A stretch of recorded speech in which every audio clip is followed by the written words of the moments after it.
Hello people, and welcome back to the channel. If this is your first time on the channel, a special welcome to you. I ask that you check out the rest of my videos.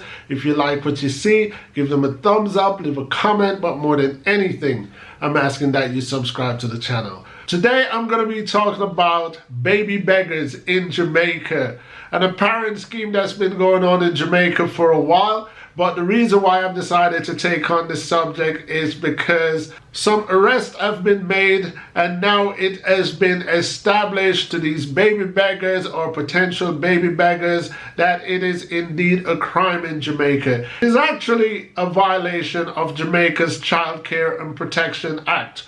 So I was kind of happy to hear that the police in Jamaica is actually taking this thing serious, because, I mean, scamming in third world countries overall is nothing new. Scamming in Jamaica is nothing new. I mean, a few years ago I went to Jamaica and someone tried to scam me. You know, not on a high level, but it was still a level of scam. And even though I caught on to the scam, I had to give her some credit for being creative. So I was uptown in Kingston at halfway 3, and as I exited a bank, this girl approached me and she says, "Hey, how you doing?" You know, so I'm like, "Hey, all right, you know, this person's just being friendly." And she was like, "You don't remember me?" And I'm like, "Huh? Who?" And so I was like, "You remember me?" And I'm like, "From where?" And she says, "Oh, from the airport." And I was like, "Nah, but you know what? That is actually a good con, because obviously she detected that I'm from overseas, and if you're from overseas, you obviously have to use one of the Jamaica's airport to have entered the country. So most people would have just said, "Oh yeah, I think so, you know, what do you want?" You know, entertain her. And obviously it's gonna get down to begging, where with her it did get down to begging, because I did give her about 2 minutes of my time, and I probably would have given her some cash if she didn't try to run that scam on me. Anyway, on to the baby begging situation that's going on in Jamaica at the moment. 2 women have been recently arrested, and one was 34 years old and the other was 41 years old. So these are grown women. These are responsible people. After hearing the background of the scheme, I thought, oh, my viewers would look at this 2 ways. My viewers would say, you know what, Ian, desperate people do desperate things. And another set of my subscriber, I'm sure, would say, no, they're evil and they're wicked and they deserve to go to prison. Yes, I'm with the second group. I'm more like they're wicked and evil, because at the same time, I'm all for the protection of children. I'm all for the care of children. So by me individually being in respect of the care and protection of children, I would have to support the law that protects children, which is the Child Care and Protection Act. So yeah, I'm definitely gonna have to label them as being evil and wicked individual, because this is how they've been running the scheme. I mean, I'm not living in Jamaica, so I don't quite know how far money goes in Jamaica. I don't know what $1,500 can do for a person in Jamaica. But apparently this is an actual business where the actual maternal parent, the mother, she would rent her toddler for $1,500 a day to someone who's going on the street to beg, and that person would have to pay her $1,500 a day plus commission.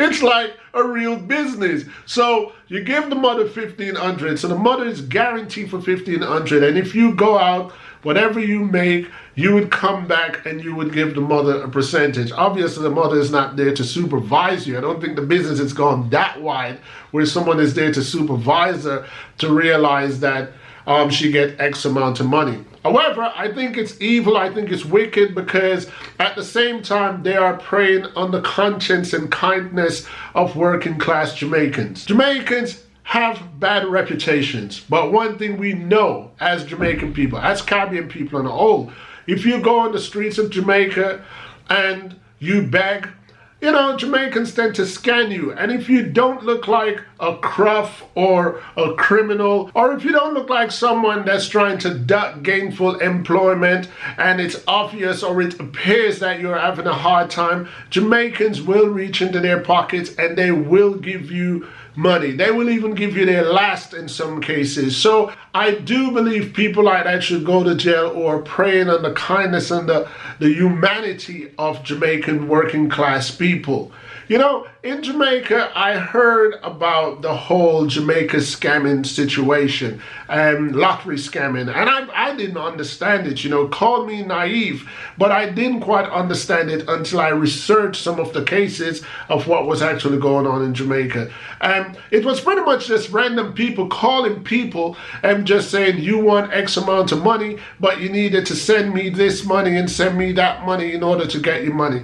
How do I feel about those scammers? Criminal charge? I'm kind of on the fence. And here's why I'm on the fence before you guys jump down on my case. Here's why I'm on the fence. The person on the other end of the phone has to take some responsibility of being a sucker, of being an idiot, to send their money to people that they don't know, send their money to lotteries that they didn't even participate in. You know, if you've been on the internet as long as I have, you must have had the emails that told you that you've won money, or told you that a relative with your last name died and you're the only survivor left, and all we need is your bank details and blah, blah, blah, blah, blah. If I should submit myself to that and submit my personal details to those people and they clean me out, I mean, they did an evil act, but I should also pay some responsibility for being an idiot. So even though we're not talking about the lottery scam, we're talking about these baby scammers in Jamaica, baby beggars in Jamaica. I just actually like verge off to that at the same time, because the scammers do need to be punished for their evil intent and their evil act. But at the same time, the givers, it's a risk that we're taking when we give. Even to these baby beggars is a risk that we're taking. So where the baby beggars are concerned, at the moment, they're being held without bail, and I'm all for that. They're being held without bail, respectively, because they couldn't establish addresses. They just say, well, they were from the Kingston 12 area, 4th Street, but that's not enough. They could just give you a random address, and then after they get bail, they could just disappear anywhere into the next 14 parishes. At the same time, I read that the maternal mothers are being scheduled to appear in court, but I didn't read anywhere where the maternal mothers were seen as criminals. I believe personally, you know, and keeping it aligned with law, that the mothers should be held equally as conspirators in these crimes. The mothers are equally involved in this crime.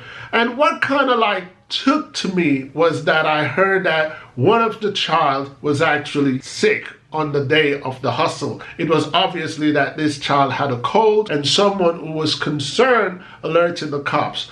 And these beggars, they are so presumptuous. I mean, they were standing by an ATM machine. So they're not just walking down the road and asking random people. They're targeting people that's coming out of an ATM machine. They know that, listen, you've just got some cash. I've got this little snotty-nosed boy here with me, and we need some money. So I wouldn't put it past these people if they probably went out their way to get these children looking sick and looking needy. I understand that desperate men do desperate things to survive, but there is a step that I would consider going too far. And if that is the reality, that is going too far. I don't know if this law is one of those dormant laws that was in Jamaica that needed dusting off, or it goes way back to the British ruling time. So who knows what the penalty for breaking this law is. Despite what the penalty for breaking this law is, my wish is that this law gets amended fast, and that a serious imprisonment time is enacted to that law, where people who might be thinking along the lines of renting babies and going on the street with babies, exposing them to Jamaica's hot, sunny weather and some dusty areas that's in Jamaica. You know, I've been to Jamaica. I've traveled around Jamaica privately, and I've traveled around Jamaica publicly. And half the time, if you don't got AC in your car, it's a hard journey. It's a hard excursion just moving around from parishes to parishes. So I would only assume that these people are taking public transportation, and sometimes Jamaican public transportation can be so overcrowded and so stressful on adults. So you can only imagine what these children are going through. So I say, lock them up. Don't necessarily throw away the key. At the end of the day, they are human beings and nobody actually died in the process. But it is wrong in all levels. I decided to throw it on my channel, people, to hear the feedback of my subscribers and viewers, to see who would say desperate men do desperate things and they should be given a second chance, or who would say they're evil and wicked and they should serve some time in prison. Anyway, before I go, I want to remind my subscribers that once you type hashtag big up, that's you bigging me up on the channel, in your comment, I will definitely take the time out to put your name in my big up segment. And while speaking about my big up segment, I have some people that I want to big up. Big up yourself to the maximum.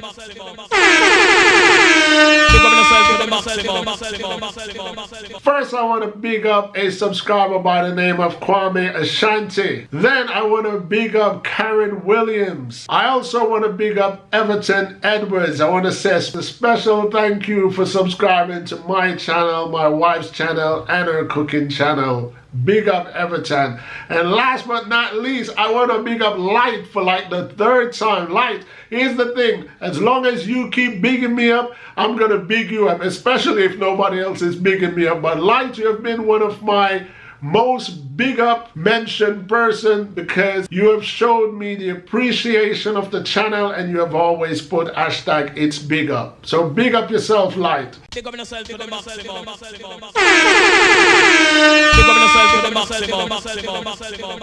And people, I've got some merch, and if you want to see what my merch are, go on the community section of the channel where my last post is and you will see a link. But before you get there, I'm still going to show you some samples of what I have. Obviously, I've got some that says each one teach one. I also have some that says hello people, and without a doubt, I have to have had some that says sharing knowledge. Go on the site, check me out, let me know what you think of the merch. I understand that some people would like to have varied colors, and I will consider that in the future. But for now, it's just my white logo on black, or my black logo on white. Once again, people, thanks for watching. Thanks for always supporting the channel. As you know, in this channel, I accept thumbs up, thumbs down, agreement and disagreement, because what? Each one teach one. Until next time, people. Peace.